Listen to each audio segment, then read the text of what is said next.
Price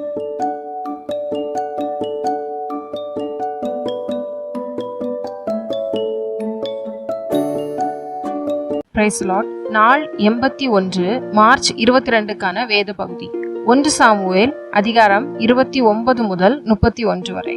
அதிகாரம் 29. பெலிஸ்தர் தங்கள் சேனைகளை எல்லாம் ஆபேக்கிலே கூடிவர செய்தார்கள். இஸ்ரவேலர் எஸ்ரேலில் இருக்கிற துறவண்டையிலே பாளையம் இறங்கினார்கள். அப்பொழுது பெலிஸ்தரின் அதிபதிகள் 100 1000 சேர்வைகளோட போனார்கள். தாவீதும் அவன் மனுஷரும் ஆக்கீஸோடே பின் தண்டிலே போனார்கள். அப்பொழுது பெலிஸ்தரின் பிரபுக்கள், இந்த எபிரேயர் என்னத்திற்கு என்றார்கள். ஆக்கீஸ் அவர்களை பார்த்து, இஸ்ரவேலின் ராஜாவாகிய சவுலின் ஊழியக்காரனாயிருந்த இந்த தாவீது இத்தனை நாட்களும் இத்தனை வருஷங்களும் என்னோடு இருக்கவில்லையா? இவன் என்னிடத்தில் வந்து சேர்ந்த நாள் முதல் இந்நாள் வரைக்கும் ஒரு குற்றமும் நான் இவனில் கண்டுபிடிக்கவில்லை என்றான். அதனால் பெலிஸ்தரின் பிரபுக்கள் அவன் மேல் கடுங்கோபமாகி அவனை பார்த்து, இந்த மனுஷன் நீர் குறித்த தன் இடத்திற்கு திரும்பி போகும்படிக்கு அங்கே அவனை மறுபடியும் அனுப்பிவிடும். யுத்தத்தில் இவன் நமக்கு சத்ருவாய் இராதபடிக்கு இவன் நம்மோடே கூட யுத்தத்திற்கு வர வேண்டியதில்லை. இவன் எதினாலே தன் ஆண்டவனோட ஒப்புரவாவான்? இந்த மனுஷருடைய தலைகளினால் அல்லவா? சவுல் கொன்றது 1000, தாவீது கொன்றது 10000 என்று இந்த தாவீதை குறித்து அல்லவோ ஆடி பாடி சொன்னார்கள் என்றார்கள். அப்பொழுது ஆக்கீஸ் தாவீதை அழைத்து, நீ உத்தமன் என்றும் நீ பாளையத்தில் என்னோட போக்கும் வரத்துமாய் இருக்கிறது என் பார்வைக்கு நல்லது என்றும் கர்த்தருடைய ஜீவனை கொண்டு சொல்லுகிறேன். நீ என்னிடத்தில் வந்து சேர்ந்த நாள் முதல் இன்றைய வரைக்கும் நான் உன்னில் ஒரு பொல்லாப்பும் காணவில்லை.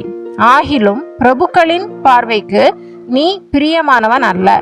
ஆகையால் பெலிஸ்தருடைய பிரபுக்கள் உன்மேல் தாங்கள் அடையாதபடிக்கு இப்போது சமாதானத்தோட திரும்பி போய்விடு என்றான். தாவீது ஆக்கீஸை நோக்கி, ஏன்? நான் செய்தது என்ன? நான் வந்து ராஜாவாகிய என் ஆண்டவனுடைய சத்துருக்களோட யுத்தம் பண்ணாதபடிக்கு நான் உம்மிடத்தில் வந்த நாள் முதற்கொண்டு இன்றைய வரைக்கும் உமது அடியேனிடத்தில் கண்டுபிடித்தது என்ன என்றான். ஆக்கீஸ் தாவீதுக்கு பிரதியுத்தரமாக, அதை அறிவேன். நீ தேவனுடைய தூதனை போல என் பார்வைக்கு பிரியமானவன். ஆனாலும் இவன் எங்களோட கூட யுத்தத்திற்கு வரக்கூடாது என்று பெலிஸ்தரின் பிரபுக்கள் சொல்லுகிறார்கள். இப்போதும் நீ நாளை அதிகாலையில் உன்னோடே வந்த உன் ஆண்டவனுடைய வேலைக்காரரை கூட்டிக் கொண்டு விடியற் காலத்திலே வெளிச்சமாகிற போது புறப்பட்டு போ என்றான். அப்படியே தாவீது அதிகாலையில் தான் மனுஷரை கூட்டிக் கொண்டு பொழுது விடுகிற நேரத்திலே பெலிஸ்தரின் தேசத்திற்கு திரும்பி போக புறப்பட்டான். பெலிஸ்தரோவெனில் இஸ்ரேலுக்கு போனார்கள். அதிகாரம் 30. தாவீதும் அவன் மனுஷரும் 3ஆம் நாளிலே சிக்லாக்குக்கு வந்து சேருகிறதற்குள்ளே அமலேக்கியர் தென்புறத்து சீமையின் மேலும் சிக்லாக்கின் மேலும் விழுந்து சிக்லாக்கை கொள்ளையடித்து அதை அக்கினியால் சுட்டெரித்து அதிலிருந்த ஸ்திரீகளாகிய சிறியவர்களையும் பெரியவர்களையும் சிறைப்பிடித்து ஒருவரையும் கொன்று போடாமல் அவர்களை பிடித்து கொண்டு தங்கள் வழியே போய்விட்டார்கள். தாவீதும் அவன் மனுஷரும் அந்த பட்டணத்திற்கு வந்தபோது, இதோ அது அக்கினியினால் சுட்டெரிக்கப்பட்டது என்றும் தங்கள் மனைவிகளும் தங்கள் குமாரரும் தங்கள் குமாரத்திகளும் சிறை பிடித்து கொண்டு போகப்பட்டார்கள் என்றும் கண்டார்கள். அப்பொழுது தாவீதும் அவனோடிருந்த ஜனங்களும் அழுகிறதற்கு தங்களில் பலன் இல்லாமல் போகும் மட்டும் சத்தமிட்டு அழுதார்கள்.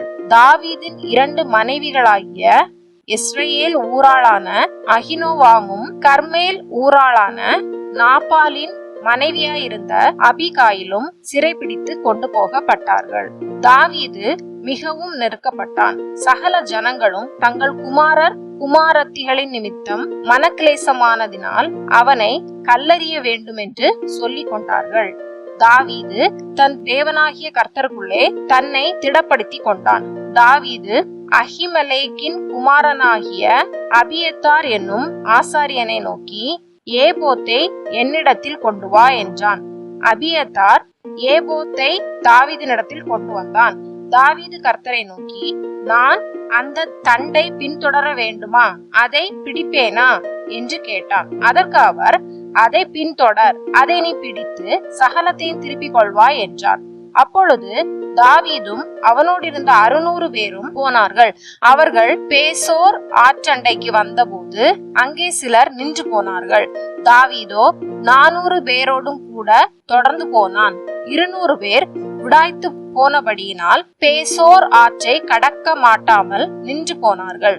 ஒரு எகிப்தியனை வெளியில் அவர்கள் கண்டு அவனை தாவீதினிடத்தில் கொண்டு வந்து புசிக்க அவனுக்கு அப்பமும் குடிக்க தண்ணீரும் கொடுத்து அத்திப்பழ அடையின் ஒரு துண்டையும் வற்றலான 2 திராட்சைப்பழ குலைகளையும் அவனுக்கு கொடுத்தார்கள். அதை அவன் சாப்பிட்ட பின்பு அவனுடைய உயிர் திரும்ப அவனுக்குள் வந்தது. அவன் ராப்பகல் 3 நாளாய் அப்பம் சாப்பிடாமலும் தண்ணீர் குடியாமலும் இருந்தான்.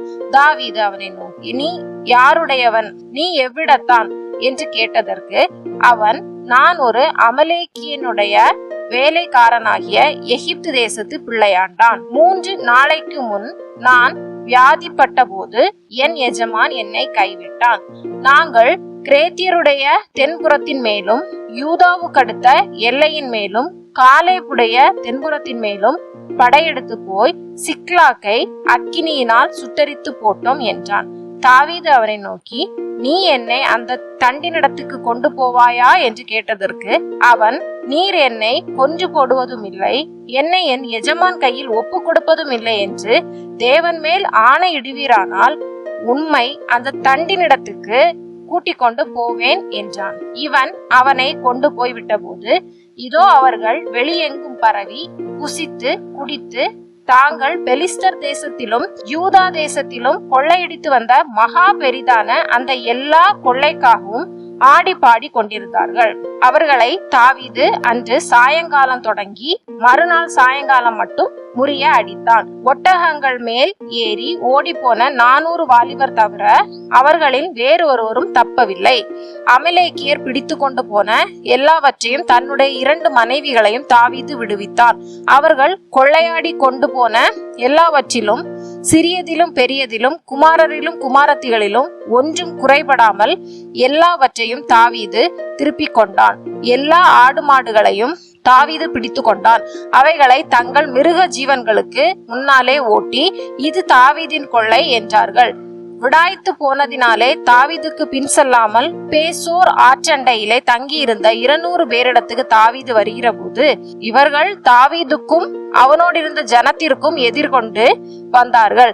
தாவீது அந்த ஜனத்தினிடத்தில் சேர்ந்து அவர்கள் சுக செய்தியை விசாரித்தான். அப்பொழுது தாவீதோட நடந்து வந்த மனுஷரில் பொல்லாதவர்களும் பேலியாளின் மக்களுமான எல்லாரும், அவர்கள் எங்களோட வராதபடியினால் நாங்கள் திருப்பிக் கொண்ட கொள்ளை உடைமைகளில் அவர்களுக்கு ஒன்றும் கொடுப்பதில்லை. அவர்களில் ஒவ்வொருவனும் தன் தன் மனைவியையும் தன் தன் பிள்ளைகளையுமே அழைத்து கொண்டு போகட்டும் என்றார்கள். அதற்கு தாவீது, என் சகோதரரே, கர்த்தர் நமக்கு தந்ததை நீங்கள் இப்படி செய்ய வேண்டாம். கர்த்தர் நம்மை காப்பாற்றி நமக்கு விரோதமாய் வந்திருந்த அந்த தண்டை நம்முடைய கையில் ஒப்பு கொடுத்தார். இந்த காரியத்தில் உங்கள் சொற்கேட்க யார் சம்மதிப்பான்? யுத்தத்திற்கு போனவர்களின் பங்கு எவ்வளவோ அவ்வளவு ரஸ்துகள் அண்டையில் இருந்தவர்களுக்கும் பங்கு வீதம் கிடைக்க வேண்டும், சரி பங்காக பங்கிடுவார்களாக என்றான். அப்படியே அந்நாள் முதற்கொண்டு நடந்து வருகிறது.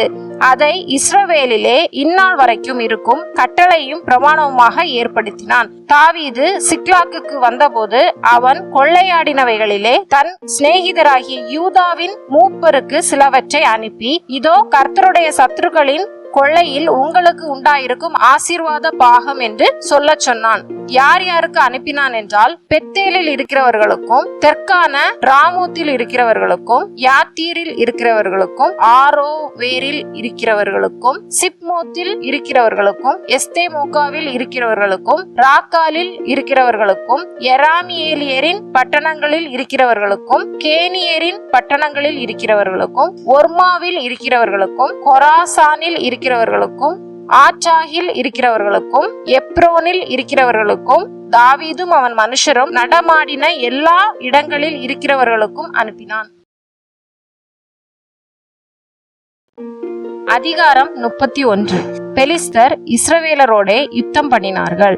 இஸ்ரவேலர் பெலிஸ்தருக்கு முன்பாக முறிந்தோடி கில்போவா மலையிலே வெட்டுண்டு விழுந்தார்கள். பெலிஸ்தர் சவுலையும் அவன் குமாரரையும் நெருங்கி தொடர்ந்து சவுலின் குமாரராகிய யோனத்தானையும் அபினதாபையும் மல்கி சூகாவையும் வெட்டி போட்டார்கள். சவுலுக்கு விரோதமாய் யுத்தம் பலத்தது. வில் வீரர் அவனை கண்டு நெருங்கினார்கள். அப்பொழுது சவுல் வில் வீரரால் மிகவும் காயப்பட்டு தன் ஆயுததாரியை நோக்கி, அந்த விருத்த சேதனம் இல்லாதவர்கள் வந்து என்னை குத்தி போட்டு என்னை அவமானப்படுத்தாதபடிக்கு நீ உன் பட்டயத்தை உருவி என்னை குத்தி போடு என்றான். அவனுடைய ஆயுததாரி மிகவும் பயப்பட்டதினால் அப்படி செய்ய மாட்டேன் என்றான். அப்பொழுது சவுல் பட்டயத்தை நட்டு அதன் மேல் விழுந்தான். சவுல் செத்து போனதை அவன் ஆயுததாரி கண்டபோது அவனும் தன் பட்டயத்தின் மேல் விழுந்து அவனோட கூட செத்து போனான். அப்படியே அன்றைய தினம் சவுலும் அவன் 3 குமாரரும் அவன் ஆயுததாரியும் அவனுடைய எல்லா மனுஷரும் ஒருமிக்க செத்து போனார்கள். இஸ்ரவேலர் முறிந்தோடினார்கள் என்றும் சவுலும் அவன் குமாரரும் செத்து போனார்கள் என்றும் பள்ளத்தாக்குக்கு இப்பாலும் யோர்தானுக்கு இப்பாலும் இருந்த இஸ்ரவேலர் கண்டபோது அவர்கள் பட்டணங்களை விட்டு ஓடி போனார்கள். அப்பொழுது பெலிஸ்தர் வந்து அவைகளிலே குடியிருந்தார்கள். வெட்டுண்டவர்களை உரிந்து கொள்ள பெலிஸ்தர் மறுநாள் வந்தபோது அவர்கள் சவுலும் அவன் 3 குமாரரும் கில்போவா மலையிலே விழுந்து கிடக்கிறதை கண்டு அவன் தலையை வெட்டி அவன் ஆயுதங்களை எடுத்துக்கொண்டு தங்கள் விக்கிரகங்களின் கோவில்களிலும் ஜனங்களுக்குள்ளும் செய்தியை பிரசித்தப்படுத்தும்படி அவைகளை பெலிஸ்தர் தேசத்திலே சுற்றிலும் அனுப்பி அவன் ஆயுதங்களை அஸ்தரோத் தேவனுடைய கோவிலிலே வைத்து அவன் உடலை பெத்சானின் அலங்கத்திலே தூக்கி போட்டார்கள். பெலிஸ்தர் சவுலுக்கு செய்ததை கீலேயாத் தேசத்து யாபேஸ் பட்டணத்தார் கேட்டபோது அவர்களிலே பலசாலிகள் எல்லோரும் எழுந்து ரா முழுதும் நடந்து போய் பெத்சானின்